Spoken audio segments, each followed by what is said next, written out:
Today I'm going to show you how to make a gluten-free loaf of bread in a bread machine. Get your bread machine ready. I just have a Sunbeam. Adding 1 2/3 cup of lukewarm water. It calls for 4 tablespoons of butter, but I'm going to substitute coconut oil for that.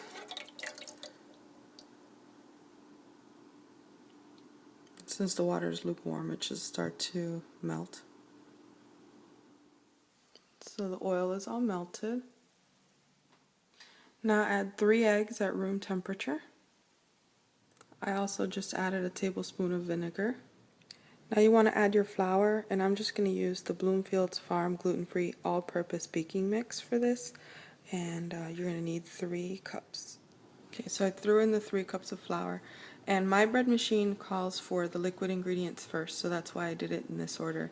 Yours may be different, so just read your instructions.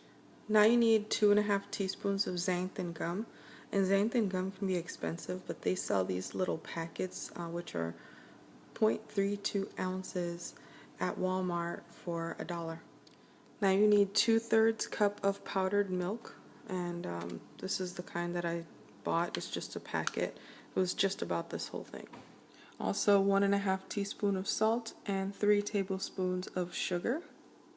And last but not least, I dig a hole in the center of all that, and I put in 1½ tablespoons of dry yeast.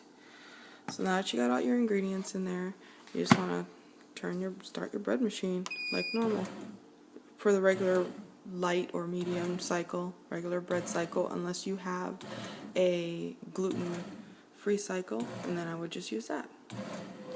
During the first mixing phase, I usually give it a good scrape along the sides just to make sure everything is incorporated, because sometimes it gets stuck on the side and you don't want that. Another thing that you might notice is that the gluten-free dough is a lot stickier than normal bread dough. It's the flour, don't freak out. It's still going to bake it and make it look nice, even though it looks a little weird in the beginning. It's not going to make like a nice ball. You're not going to see the ball flying around. It's just totally different. It's been almost 3 hours. It's looking so good. It's starting to get nice and brown on the top. And it's all done. Gluten-free loaf of bread. It's so yummy.